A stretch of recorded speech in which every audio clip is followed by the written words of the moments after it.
कुछ समय पहले आपने तबलीगी जमात का नाम सुना होगा। तबलीगी जमात के ऊपर कोरोना फैलाने का इस तरह के तमाम आरोप लगे, लेकिन जो कि बाद में चलकर गलत साबित हुए। तबलीगी जमात को लेकर लोगों के अंदर संशय बरकरार रहता है, खासकर अगर बात करें गैर मुस्लिमों के अंदर ही नहीं, इस मुसलमानों के अंदर भी, जो मुसलमानों के अंदर कई फ़िरके हैं उनके अंदर भी तबलीगी जमात को लेकर काफ़ी सवाल बरकरार रहते हैं। खासकर अगर बात करें जो गैर देवबंदी समुदाय है उनके अंदर इस तरह की बहुत सारे लोगों के अंदर हमने देखा है, उन्हें सुना भी है कि तबलीगी जमात के अंदर अन्य समुदाय के प्रति विशेष प्रकार की भावनाओं को वहाँ पर भड़काया जाता है। वहाँ पर अन्य जो समुदाय हैं उनके प्रति वहाँ पर दुष्प्रचार, यानी कि अन्य समुदायों के प्रति जो लोग तबलीगी जमात में जाते हैं उनको उनके खिलाफ भड़काया जाता है, उनके खिलाफ बातें सिखाई जाती हैं। इस तरह की बातें जो गैर तबलीगी जमात से जुड़े हुए लोग हैं उनके ज़रिए सुनने में आती रहती हैं। हमारा मकसद है आपको जागरूक करना, आपको अवेयर करना, आपको न पक्षी न विपक्षी, आपको बिल्कुल निष्पक्ष होकर सच्चाई दिखाना। आज हमारे साथ में एक युवा है और वो युवा है जो हाल ही के अंदर 3 दिन की यानी कि 3 दिवसीय तबलीगी जमात के अंदर यानी कि जमात में जाकर अपना वक्त लगाकर लौटा है। उससे जानेंगे कि तबलीगी जमात क्या है, और तबलीगी जमात के बारे में हम आपको आज ये नहीं बताएंगे कि तबलीगी जमात इस समय शुरू हुई थी, ये नहीं बताएंगे कि मौलाना इलियास ने शुरू की थी। मौलाना इलियास कांदला से थे। कांदला कैराना मुजफ्फरनगर का एक इलाका है, कैराना तहसील का क्षेत्र है कांदला, तो मौलाना इलियास वहाँ से थे। खैर हम तबलीगी जमात की हिस्ट्री में नहीं जा रहे आज हम उनसे जानेंगे तबलीगी जमात के अंदर बताया क्या जाता है, तबलीगी जमात है क्या, इन्होंने तबलीगी जमात के अंदर वक्त लगाया, इन्हें क्या क्या ट्रेनिंग वहाँ पर दी गई और किस किस समुदाय के प्रति इनको भड़काया गया, वो सब आज हम सवाल करेंगे। तो जुड़े रहिए हमारे साथ। अगर अभी तक हमारे चैनल जागरूकता को आपने सब्सक्राइब नहीं किया तो सब्सक्राइब ज़रूर कर लें। पूरी कहानी बताना आपको ज़रूरी है, क्योंकि समाज में कुछ संशयों को लेकर जो एक दूसरे के प्रति कुछ डाउट होते हैं, वही छोटे छोटे डाउट बाद में जाकर बड़ी हिंसा का, बड़ी नफरत का रूप ले लेते हैं। हम सभी को मिलजुल कर रहना चाहिए, एकता के साथ रहना चाहिए। कोई भी धर्म हो, कोई भी संप्रदाय हो, या फिर कोई भी वर्ग हो, कोई भी जाति हो, कोई किसी के खिलाफ काम करने या फिर दुष्प्रचार करने की अनुमति नहीं देता। लोग ही उसे गलत रूप, गलत ढंग पेश करते हैं। तो फिलहाल बात करते हैं, हमारे साथ में युवा हैं, अजीम सिद्दीकी हैं। हाल ही में आप 3 दिवसीय जमात से लौटे हैं। सबसे पहले तो मैं आपसे जानना चाहूँगा कि आपका जमात में जाने का मकसद क्या था, क्यों आप जमात में गए? सबसे पहले मैं आपको बताता हूँ तबलीगी जमात के बारे में, और जो मेरा मकसद था वो ये था। तबलीगी जमात में जाने का एक सबका मकसद रहता है कि दीन के बारे में दिलचस्पी का हासिल करना। दिलचस्पी का एक माहौल होता है, जैसे कि कुछ लोग एग्ज़ाम की तैयारी घर पे रह के करते हैं, कुछ लोग टीचर के साथ रह के करते हैं। तो फ़र्क दोनों में ही होता है, सीखने में, समझने में और एक दिल के इत्मीनान से। तो तबलीगी में जमात में जाने के बाद सबसे पहले एक चीज़ सीखी गई, डिसिप्लिन। डिसिप्लिन क्या है कि डिसिप्लिन यानी कि इन्होंने वहाँ पर अनुशासन सीखा। बेशक, बिल्कुल। और दूसरी बात जो है वहाँ के लिए वो ये है सबसे बड़ी टाइम मैनेजमेंट, जिसके लिए आज इतने सारे लोग ट्रेनिंग देते हैं कि भाई टाइम मैनेजमेंट का तबलीगी जमात से क्या ताल्लुक है? क्या तबलीगी जमात के अंदर सिर्फ धार्मिक शिक्षा नहीं दी जाती है? बिल्कुल। तो वो अनुशासन किस प्रकार का आप सिखा रहे हैं? टाइम मैनेजमेंट का क्या संबंध है वहाँ से? टाइम मैनेजमेंट का मिसाल के तौर पर अगर मैं आपको बताऊँ, छोटी सी बात वो ये है कि हमारे पास 24 घंटे हैं, उसमें हमें नमाज पढ़नी है। नमाज के बाद हमें जो हमारे सहाबा हुए, नबी पाक के दौर के हुए, उन्होंने किस किस तरीके से दीन को फैलाया, आगे कैसे बढ़े और क्या क्या उनके डिसिप्लिन थी, लोगों के लिए उनका कैसे भाव थे। यानी कि समझ के चलें, पहले लोग जहालत का ऐसा ज़माना था कि अगर किसी के घोड़े ने पहले पानी पी लिया ना तो एक दूसरे में तलवारबाजी हो जाती थी कि तूने कैसे पहले पिलाया। लेकिन जब वे दीन की शरण में आए, दीन उन्होंने हासिल किया, उसके बाद उनके अंदर एक ऐसी भावना उत्पन्न हुई कि अगर कोई शहीदी उसमें भी हालत में भी पड़ा है ना, उसे पानी पिलाने आ रहे हैं तो वह कह रहे हैं पहले मेरे भाई को पिलाओ, वो कह रहा है पहले मेरे भाई को पिलाओ। तो ये चीज़ें हैं, इससे समझ आता है कि हमारा दीन किस तरीके से आगे बढ़ा और क्या क्या उसके अंदर मिजाज था, किस किस तरीके से उन्होंने डिसिप्लिन को मैनेजमेंट किया। टाइम मैनेजमेंट कह सकते हैं, सिंपल सी बात यही है कि 24 घंटे हमारे पास, उसमें हमने वक्त ब वक्त नमाज पढ़ी, उसके बाद हमें जो भी टाइम मिला उसे हमने समझने में लगाया। जैसे हम पढ़ाई करते हैं, एग्ज़ाम की तैयारी करते हैं, इसी तरह दीन की तैयारी करने के लिए भी घर से निकलना बहुत ज़रूरी होता है। वो जमात में जाके साथी लोग होते हैं जिन्होंने दीन को अच्छे से पढ़ रखा है, तो एक एक चीज़ हम रफ्ता रफ्ता याद करते हैं, समझते हैं और यहाँ तक कि दूसरों को दावत भी देते हैं। जो हमारे मुस्लिम भाई हैं उनके घर पे जाते हैं। मैं आपकी दावत पर भी आऊँगा, दावत क्या है, क्योंकि दावत को लेकर भी काफ़ी हाल ही में बवाल हुआ था, क्योंकि अभी हाल ही में धर्म परिवर्तन का मामला सामने आया था, तो एक दावत शब्द उस समय काफ़ी चर्चाओं के अंदर आया था। लेकिन मैं उससे पहले जो इन्होंने बताया, आपके थोड़े से कुछ लोगों के डाउट होंगे वो आपके दूर कर दूँ। साहबा कहा जाता है, साहबी जो मोहम्मद साहब के ज़माने में जो लोग होते थे, जो इस्लाम वाले जो लोग होते थे, उन लोगों को साहबी कहा जाता है। जैसा कि इन्होंने बताया, पहले लोग यानी कि हमारा जो समाज था वो प्रथाओं के अंदर था, यानी कि एक प्रकार से कहीं जहालत या फिर अंधकार कहें, जो उस तरह की बात होती हैं, विश्वास, उस तरह की भावनाएं, उस तरह की कुरीतियाँ समाज के अंदर व्याप्त थी। तो इन्होंने जैसा कि बताया कि यदि कोई व्यक्ति अपने घोड़े को पानी पिला रहा है तो उसको लेकर भी छोटी छोटी जो बातें होती थी, जो एक नेचर की, जो सामान्य व्यवहार की बातें हैं, तो उसको लेकर भी बड़ी बड़ी जंगें हो जाती थी। उनका कहना है कि जब इस्लाम आया तो उसने अनुशासन सिखाया, लोगों को सिखाया कि एक दूसरे का सम्मान करना सीखो, एक दूसरे की मदद करना सीखो। इस प्रकार की जो नफरत है लोगों के अंदर, तो उसको समाप्त होना चाहिए। बिल्कुल, इस बिल्कुल। तरह की इन्होंने बात बताई। साथ ही में इन्होंने टाइम मैनेजमेंट की बात भी बताई। उसके अलावा अभी आपने दावत की बात की, तो दावत में जैसा आप तबलीगी जमात के अंदर जाते हैं तो आप लोगों से ये क्या, जो तबलीग वाले लोग होते हैं क्या करते हैं, ये इनका एक टाइम होता है, एक समय होता है, उसके अंदर इनके पूरे एक नेतृत्व करने वाला, जिसको ये लोग रहबर कहते हैं, रहबर भी होता है, ये जाकर घर घर जाकर जनसंपर्क करते हैं।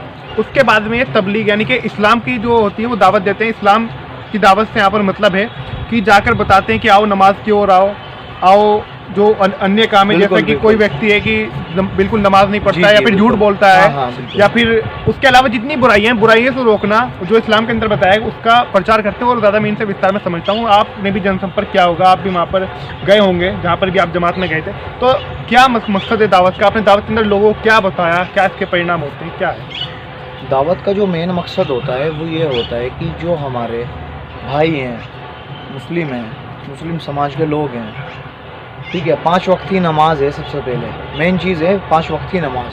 कोई हमें जो पता लगा 20 घर हैं, 20 घर में से 12 घर नमाज पढ़ते हैं, 8 घर नहीं पढ़ते। तो ये जो 12 घर वाले नमाज पढ़ने वाले हैं वो नमाज पढ़ने मस्जिद में आते हैं, हम उनसे राब्ता करते हैं, वो राब्ते में बताते हैं कि फ़ला शख्स नमाज नहीं पढ़ता, फ़ला शख्स नमाज नहीं पढ़ता। तो हम सुबह के टाइम पे उनके घर जाते हैं, उन्हें दीन की दावत देते हैं, भाई आप नमाज क्यों नहीं पढ़ते, नमाज पढ़ने के ये फ़ायदे हैं, और आप गश्त क्यों नहीं कराते, अपनी मस्जिद का एहतराम क्यों नहीं करते। तो एहतराम से मतलब कि मस्जिद में आते जाते क्यों नहीं है, एहतराम से सम्मान तो सभी बिल्कुल, करते होंगे। सम्मान सभी करते हैं, ठीक है। तो हम इस तरीके से करके उन्हें बताते हैं, समझाते हैं, और माशाल्लाह से हम उन्हें कहते हैं कि अगर आपको दीन नहीं पता तो आप 3 दिन लगाएं वक्त, जिससे आपके अंदर एहसास जागे और आप आगे। एक और चीज़ मैं आपको यहाँ में बीच में रोकना चाहूँगा। जी, बिल्कुल, कोई बात नहीं। क्या जब आप जनसंपर्क के दौरान जाते हैं, यदि कोई व्यक्ति नमाज पढ़ने का इच्छुक नहीं है या नमाज नहीं पढ़ता, तो आप उसके ऊपर ज़बरदस्ती करते हैं, जबरन लाते हैं, या फिर उसकी इच्छा के अनुसार, या आप मतलब ऐसे आप तो अपने कर्तव्य का पालन करते हुए समझा कर छोड़ देते हैं कि आपको सिर्फ दावत दे देते हैं कि आओ मस्जिद के अंदर नमाज पढ़ो, या फिर आप जबरन उसके ऊपर ज़बरदस्ती भी करते हैं? नहीं, देखो, ज़बरदस्ती दीन के अंदर नहीं है, बिल्कुल भी। अच्छा, जबरन नहीं? नहीं, जबरन नहीं है। वो हम उन्हें, वो स्वेच्छा से आना चाहे तो आ सकता है। बिल्कुल। अच्छा, आप हम घर गए किसी के, हमने पूछा भाई नमाज पढ़ी माशाल्लाह आपने, उन्होंने बोला जी नहीं पढ़ी, आप नमाज पढ़ लें, हम दूसरे भाई को उसके साथ भेज देते हैं। अगर उसकी कुछ हाजत है, कुछ दिक्कत है, प्रॉब्लम है, भाई हम उसे कहते हैं आप घर में भी पढ़ लें अगर आपको कुछ हाजत है, इस तरीके से। बहरहाल कहने का छोटा सा मकसद सिर्फ ये है, दावत जो देने का तरीका है वो प्यार से देने का है, ठीक है। और इतना बेगैरत कोई नहीं होता कि एक बार जाएंगे हम, 2 बार जाएंगे, तीसरी बार वो मस्जिद में आ ही जाता है नमाज के लिए, क्योंकि दीन जो है ना उसका एहसास हर इंसान के अंदर होता है अपने अपने दीन का, बशर्ते ये है कि उन्हें सही गाइड करने वाला हो, और सही गाइड का काम करती है तबलीगी जमात। अच्छा, अब मैं मेन सवाल के ऊपर आता हूँ। ये तो आपने बातें बताई कि वहाँ पर अनुशासन की। अच्छा, अनुशासन के दौरान जब मैं इनसे पहले बातें कर रहा था, इन्होंने मुझे इस तरह की बातें बताई, थोड़ा सा उसके बारे में भी जान लेते हैं, फिर उसके बाद में मैं आप मेन मुद्दे पर आऊँगा, मैं मेन टॉपिक पर आऊँगा। क्या इनको तबलीगी जमात के अंदर किसी वर्ग विशेष के खिलाफ भड़काया जाता है?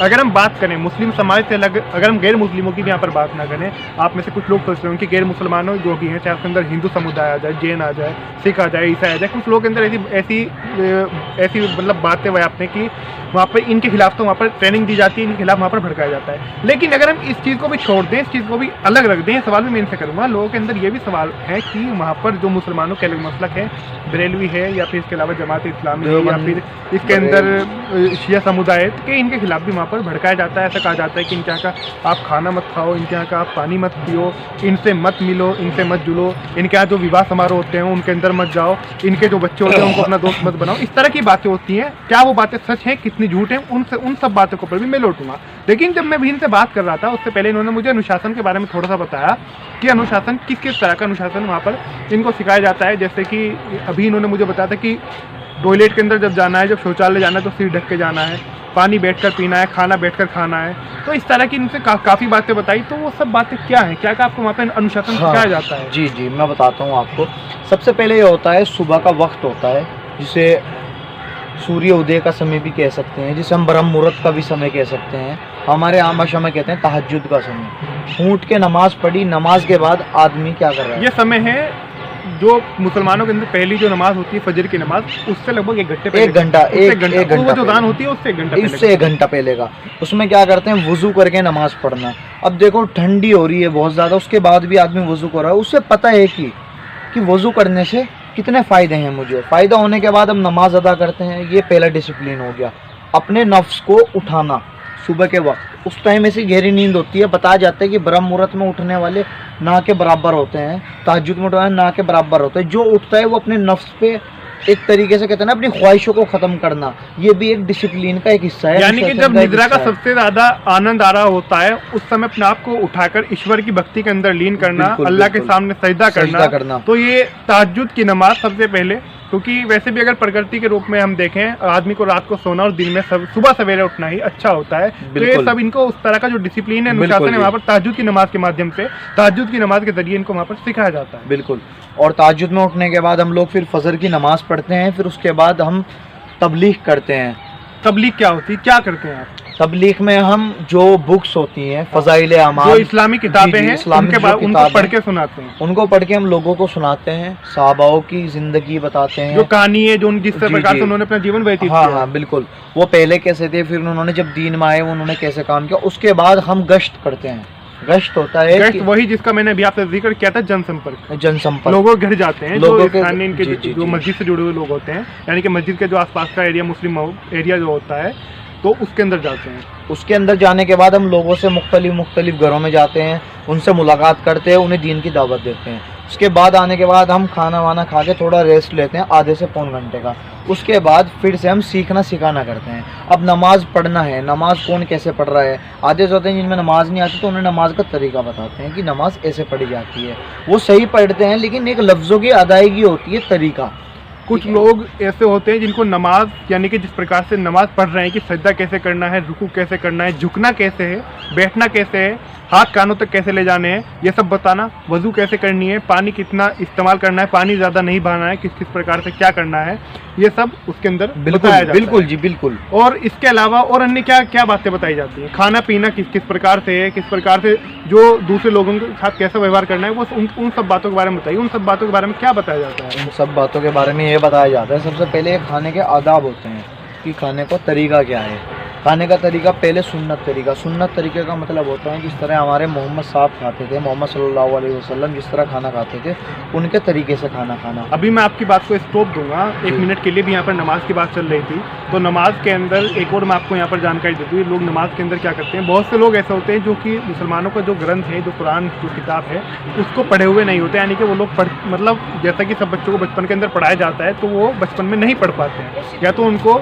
जब वो बड़े हो जाते हैं जब पढ़ाया जाता है, या फिर वो बेसिक जो नॉलेज है उसकी उनको वो दी जाती है कि ताकि वो जो भी अपना धार्मिक कार्य कर रहा है वो अपना धार्मिक कार्य ठीक प्रकार से कर सके, कि उसको कहें कि नमाज किस प्रकार से पढ़नी है वो पढ़ सके। उस प्रकार की आयतें ये सब भी वहाँ पर सिखाया जाता है कि नमाज समझाया जाता है, वो पढ़ सके। प्रैक्टिकल कराया जाता है, वहाँ पर कराया भी जाता है, प्रैक्टिकल कराया जाता है। अच्छा, अब आप अपनी उसी बात पर आ जाइए जो आप बात बता रहे थे कि खाना सुन्नत के तरीके से खाना सुन्नत तरीके से खाने का मतलब है, अब हमारे 10 आदमियों उनका आगे खाना आया, किसी का हाथ अगर खाने पे गया तो दूसरे भाई का भी गया, तो अपना हटाने की कोशिश करनी है, जिससे कि हम उसे एक इज्जत देने वाली बात हो जाती है। दूसरी बात, खाना तमीज़ के दायरे में खाने का मतलब ये होता है, एक टांग खड़ी करके, जिस तरीके से एक तरीका, एक डिसिप्लिन, एक किस तरीके से खाना होता है, खाने को चबाने का तरीका बताया जाता है। खाना आराम से खाना, बिल्कुल आराम से खाना खाने से पहले पानी पीना, खाने के बीच में पी सकते हैं, लास्ट में नहीं पीना है। ये खाने के आदाब। देखिए, जो विज्ञान आजकल कह रहा है, विज्ञान जो साइंस कह रहा है, तो वो सब भी इस्लाम के थ्रू इनको बताने का प्रयास वहाँ पर लगातार किया जाता है। यानी कि जो इस्लाम ने पहले लगभग 14 साल पहले वो इस्लाम के अंदर बताया गया, वो विज्ञान जो आज के समय में बता रहा है, वो सब इनको वहाँ पर बातें बताई जाती है। खाना आराम से खाइए, चबाकर खाइए, जिससे वो पाचन सही प्रकार से हो सके। खाना बैठकर खाइए, खाना सिर ढककर खाइए, पानी ना पीजिए। ऐसा भी नहीं कि बीच में कोई इमरजेंसी हो तो पानी पी सकते हैं बाद में, लेकिन सामान्य रूप से ये बताया जाता है, डॉक्टर्स भी मना करते हैं, खाने के बाद में पानी पीने के लिए मना करते हैं। तो वो सब बातें भी इनको वहाँ पर बताई जाती हैं।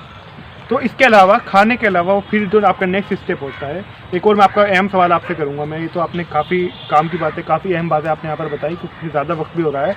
एक चीज़ और सवाल मैं आपसे करूँगा कि दूसरे जो समुदाय हैं, कोई गैर मुस्लिम भाई है, यानी कि हिंदू है, सिख है, ईसाई है, या फिर इसके अलावा और भी लोग हैं, उनके बारे में क्या सिखाया जाता है? आपको उनसे कैसा व्यवहार करना है? देखो, आपसी भाईचारे का जो असल मकसद होता है वो ये होता है कि हम एक दूसरे से अच्छा व्यवहार करें। हमारे दीन के अंदर ज़बरदस्ती बिल्कुल नहीं है कि भाई तुम फला चीज़ लाओ, तुम फला चीज़। अब मैं आपको बताता हूँ कि जो दूसरे भाई होते हैं ना, सपोज़ हिंदू ही है, कोई सिख है, वो तक तबलीगी जमात की दावत कर देते हैं, खाना कर देते हैं अपने घर पे, क्योंकि उन्हें पता है कि कोई दीन के लिए कुछ काम कर रहा है, दीन के लिए अपने घर को छोड़ के आ रहे हैं, अपना काम कर रहे हैं। वो अपना काम कर रहे हैं, हम अपना काम कर रहे हैं। हमारा कोई भी मकसद ये नहीं होता कि दूसरों को इन्वॉल्व करना या दूसरों को टारगेट बताना। और कोई मिल गया हमें, हम उससे कह रहे हैं कि आप भी मस्जिद आए, उसने बताया नहीं जी मैं हिंदू हूँ, मैं नहीं आ सकता, तो ठीक है। मसलन बात यही होती है कि जैसा दिखाया जाता है ना, लोग जैसा एनालाइज कराते हैं कि ऐसा है ऐसा है, ऐसा बिल्कुल भी नहीं है, ना कभी ऐसा हुआ आज तक। यानी कि जो आपके जितने भी मिथक हैं, जो भी गलत भावनाएं आप, यानी कि जो जिस प्रकार का दुष्प्रचार किया जाता है, वो सब मैं आपके तोड़ रहा हूँ। उस जागरूकता पर ये मकसद, ये जो आपके सामने मैं कार्यक्रम लेकर आया हूँ तबलीगी जमात को लेकर, फिलहाल तबलीगी जमात का मुद्दा कोई नहीं था, लेकिन लोग अंदर भ्रम रहते हैं, लोग अंदर संशय रहते हैं, वो सब मैं आपके लगातार दूर करने का प्रयास कर रहा हूँ। इसी के साथ साथ एक और सवाल मेरा आपसे यहाँ पर है, एक तस्वीर वायरल की जाती है समय समय पर, जब भी कुछ हो जाता है कि मुसलमान तो झूठा खाना खाते हैं या फिर बर्तनों के अंदर थूकते हैं, इस तरह के फोटो उल्टे सीधे लगातार वायरल किए जाते रहते हैं। तो वो जो खाने का सुन्नत जो तरीका है, यानी कि वो क्या मामला है कि खाना जितना लेना है उतना ही उतारना है, फिर बाद में पूरी प्लेट साफ करनी है, वो क्या मामला होता है? वो देखो जी, छोटा सा मामला, मैं आपको ज़्यादा लंबी बात नहीं करूँगा, थोड़ी सी मैं करूँगा। खाना आ गया हमारे सामने, उसे हमने इतना उतारना जितना आदमी खा सके, बाई चांस उससे लग रही है उतना ही उतारना। खाने के साथ ध्यान रखना कि दूसरा वाला इस तरीके से, अब कोई कहता है कि भाई उसमें साथ में खाना खा रहे हैं, कोई थूक रहा है, ये सब बातें बिल्कुल बकवास हैं, जहालत है एक तरीके से। ऐसा अच्छा, वहाँ तबलीगी जमात में जहाँ पर आप गए थे वहाँ पर ऐसा कुछ नहीं हुआ? ऐसा कुछ होता ही नहीं है। तो ये तो एक, मुझे ये समझ में नहीं आता ये कॉन्सेप्ट कहाँ से आता है, ये लोग उठाते कहाँ से है? जितनी एहतियात, जितना अच्छा तरीका वहाँ पे बताया जाता है करने का, ऐसा तो बिल्कुल अपोजिट है। ये लोग जो बताते हैं कि भाई ऐसा करते हैं ऐसा करते हैं, मैंने सुना है भाई, यूट्यूब पे भी बहुत सारी वीडियो देखेंगे कि तबलीगी जमात ने इस तरीके से भाई थूका, उसमें वो करा। ये नामुमकिन सी बात है ना, इसका तसव्वुर करना भी बुरा है। तो ऐसी ये लोग कल्पनाएं भी नहीं कर सकते, इस तरह की बात बता रहे हैं, और ऐसा हकीकत में भी होता नहीं होगा, क्योंकि चाहे कोई हिंदू धर्म को मानने वाला हो, ईसाई धर्म को, या फिर सिख धर्म को, या फिर मुस्लिम धर्म को, जो अपने धर्म के जितना करीब रहेगा, उसका मतलब ये नहीं कि वो कट्टर बन जाए या फिर वो धर्मान बन जाए, वो गलत बातों को भी सही करने लगे। बिल्कुल। लेकिन हमें जो धार्मिकता है, हमारे धर्म से जो जुड़ाव है, वो एक दूसरे धर्म का सम्मान ही सिखाता है, अपमान बिल्कुल नहीं सिखाता। और लोग अपना धंधा चलाने के लिए, अपने पैसे कमाने के लिए यूट्यूब पर उल्टा सीधा भी डालते हैं, टीवी चैनल पर भी आप देख सकते हैं। दूसरी चीज़ एक और भी है, इनका जो प्लेट चाटने वाला जो मामला है, ऐसा नहीं कि जुबान से चाटेंगे या फिर हाथ से चाटेंगे, प्लेट साफ करने वाला जो मामला सामने आता है, उसका मकसद होता है कि मान लीजिए कि आप चावल खा रहे हैं, तो आपने इस थाली में, अपनी प्लेट में जितने चावल लिए हैं, चावल का एक एक दाना आप उसके अंदर समाप्त करें। चावल का एक एक दाना, यानी कि अगर आप उसके अंदर छोड़ देंगे तो अन्न का अपमान होगा, यानी कि उसका पूरा खाना आप खाएं, पूरा समाप्त करें। यही चीज़ इनको वहाँ पर सिखाई जाती है, इसी चीज़ की वहाँ पर इनको, जो अनुशासन के अंतर्गत आती है, इसकी चीज़ की वहाँ पर इनको ट्रेनिंग दी जाती है। अच्छा, मैं आपने ये चीज़ तो बता दी कि हिंदू के बारे में, सिख के बारे में, किसी के खिलाफ कोई बात आपको वहाँ पर नहीं सिखाई जाती। एक और मैं आपसे अंतिम सवाल करूँगा, शिया समुदाय है और बरेलवी समुदाय है, ये भी मुसलमानों के अलग अलग मसलक हैं, अलग अलग मुसलमानों के एक प्रकार से कहें कि मसलक हैं, बहुत अन्य मुसलमानों के बहुत सारे मसलक हैं, लेकिन ऐसा कहा जाता है कि इनके विरुद्ध भी, खासकर जो तबलीगी जमात के अंदर जाने वाले लोग होते हैं वो देवबंदी लोग होते हैं, खासकर मुख्य रूप से अगर मैं बात करूँ। जी बिल्कुल। तो आपको बरेलवियों के खिलाफ क्या भड़काया जाता है वहाँ पर कि बरेलवियों के ये ना करो, वो ना करो? शियाओं के खिलाफ क्या भड़काया जाता है? आप 3 दिन वहाँ पर लगा कर आए हैं, तो शियाओं के खिलाफ क्या बातें हुई, बरेलवियों के खिलाफ क्या बातें हुई, क्या इनका जिक्र आया, उसके बारे में थोड़ा सा बताइए। देखो, एक छोटी सी बात ये है कहने की, आपसी भाईचारे का मतलब यही होता है कि आपस में मिलजुल के रहें। और हमारे मुसलमान के अंदर जितने फ़िरक़ेवारी हैं, जैसे कादियानी फ़िरका हुआ, बरेलवी फ़िरका हुआ, शिया फ़िरका हुआ, एटलीस्ट जो भी है, जितने भी हैं, सबको ये बताया जाता है कि एक उम्मत बन के रहो। ठीक है, एक उम्मत का मतलब क्या होता है? अपने जो अल्लाह की तरफ से जो भेजे गए दूत, बिल्कुल जी, जो आखिरी पैगंबर हैं सल्लल्लाहु अलैहि वसल्लम, उनको मानो, बिल्कुल, और एक अल्लाह को मानो, एक अल्लाह को मानो, तो ये बताया जाता है। बिल्कुल। तो वहाँ पे आपको शियाओं के खिलाफ नहीं भड़काया गया? ये भड़काने का मतलब ही क्या होता है, समझ नहीं आता। जब एक चीज बता दी कि एक उम्मत है, नहीं मैं सुनो, ये बात ये है कि पता मुझे भी है वास्तविकता क्या है, लेकिन इस तरह के लोगों के सवाल लेते हैं, लोगों के मन में इस तरह के संशय लगातार बरकरार रहते हैं, और इस तरह का पता नहीं कितनी तरह का मसाला धार्मिक ग्रुप के अंदर चलता है, खासकर मुसलमानों की अगर बात करूँ कि ये बरेलवी है, ये देवबंदी है, हम इसके मस्जिद में नमाज नहीं पढ़ सकते, हमारी मस्जिद में नमाज नहीं पढ़ सकता, या हम इसके यहाँ का खा नहीं सकते, आप इससे मत मिलो, आप इसके साथ मत जाओ। आप मान लो कि ये भाई तबलीगी जमात के अंदर होकर आए हैं, ये देवबंदी है कि आप शियाओं के साथ दोस्ती मत करो, आप उसके साथ मत जाओ। तो इस तरह की बातें जो है ये फैलाई जाती हैं कि तबलीगी जमात इनको रोकती है सब करने से, इनको ये सब जमात के अंदर सिखाया जाता है। तो वही चीज़ मैं आपसे जानने का प्रयास कर रहा हूँ, आपको इस तरह की क्या बात वहाँ पर सिखाई गई या नहीं सिखाई गई, वही चीज़ मैं बिल्कुल कटाक्ष भरे, बिल्कुल आप कहें कि बिल्कुल ठीक है, मैं सवाल पूछ रहा हूँ खुलकर, ताकि आपका एक डाउट, आपका जो संशय है वो दूर हो सके। तो वही आप बताइए। तबलीगी जमात में ऐसा बिल्कुल नहीं सिखाया जाता कि आप शिया से दोस्ती ना करो या आप बरेलवी से दोस्ती ना करो, ये सब बिल्कुल नहीं सिखाया जाता, ना इन सबका कोई मेल है। इस बात में ज़मीन आसमान का फ़र्क है। लोग एक चटपटी बात को बनाने के लिए जी फला से दोस्ती ना करो, फला से वो ना करो, ये सब बातें ना कभी थी ना कभी होंगी, खासकर हमारे मुसलमान में बिल्कुल नहीं होगी। और इसका जो लोग इस बात को चर्चा में लाते हैं, एक्चुअल में रियलिटी जो है उनकी चर्चाओं से बिल्कुल मुख्तलिफ है। अब मैं 3 दिन लगा के आया हूँ, सहाबा की ज़िंदगी, हमारे अमाल, हमारा दीन, हमारी इबादत, सिर्फ हमें यही चीज़ सिखाई गई और इन्हीं चीज़ों में हमने इजाफा करा। ना हमें यह पता कि रेलवी क्या कर रहा है या बरेलवी, उनका भी सेम, सब चीज़ें सेम ही तो हैं, अलग तो कुछ भी नहीं है। बस सिर्फ एक फ़िरकाबाजी वाली बात है, एक दूसरे को भड़काने के लिए, जिससे कि आपस में खुन्नस पैदा हो और एक कटाव उत्पन्न हो। तो आप ये कह रहे हैं कि वहाँ पर आपको जो सिखाया जाता है, अनुशासन सिखाया जाता है, अपने दीन पर कैसे चलना है, खाना कैसे खाना है, अनुशासन जिंदगी के अंदर टारगेट है। सुबह प्रातःकाल उठो, ताजुद की नमाज पढ़ो, 5 वक्त की नमाज पढ़ो, और अगर आपकी आर्थिक स्थिति इतनी है तो हज करने जाओ। इस तरह की बातें आपको, जो अगर कोई व्यक्ति कुरान शरीफ नहीं पढ़ा हुआ है उसको बेसिक वो नॉलेज देना, तो ये सब आपको वहाँ पर सिखाया जाता है। वहाँ पर बरेलवी, शिया, सुन्नी, देवबंदी, वहाबी, इस तरह की वहाँ पर कोई बात नहीं होती, नहीं होती। जो एक और चीज़, अंतिम सवाल बिल्कुल मैं एंड कर रहा हूँ, चाहे अगर हम बात कर लें अंतिम सवाल इनसे पूछकर, हिंदू समुदाय हो, सिख हो, ईसाई हो, जैन हो, या जितने भी समुदाय हैं, क्या उनके खिलाफ भी कोई इस तरह की बात होती है? कोई जिक्र ही नहीं आता, कुछ भी जिक्र नहीं होता, कुछ भी। हमने आपको अभी बताया, इबादत, आमाल, अल्लाह के हुकूक अदा करना, अपने फैमिली से कैसा बर्ताव करना, माँ बाप से कैसा बर्ताव करना, माहौल में क्या बिगाड़ आ रहा, हमें इन सब चीज़ों की ही ट्रेनिंग दी जाती है। हम उन चीज़ों को कैसे सही करें, सबसे पहला काम है हमारे दीन में खुद को बदलना। जब हम खुद को बदल लेंगे तभी हम दूसरों को दावत देंगे। पहले जब आदमी खुद को बदलने की मेहनत करेगा तभी तो वो दूसरों को दावत देगा। यानी कि पहले खुद के अंदर परिवर्तन लाया जाए, दूसरे व्यक्ति के अंदर परिवर्तन ला सकते हैं, तभी दूसरे व्यक्ति के अंदर परिवर्तन संभव है। तो ये हमने इनसे बातें की जी। और हमारा दीन, मैं आपको बताता हूँ छोटी सी बात, हमारा दीन इस्लाम है, वो ये नहीं सिखाता कि हम किसी की बुराई करें या हम किसी दूसरे को गलत कहें। हमें ये पता है कि अगर हमने पूरी रात इबादत करी और हम किसी के लिए हसद, कीना, बुग़्ज़ रख रहे हैं, इसका मतलब होता है ईर्ष्या, किसी के प्रति जलन रखना, तो हमारी इबादत वो मकबूल नहीं है बिल्कुल भी।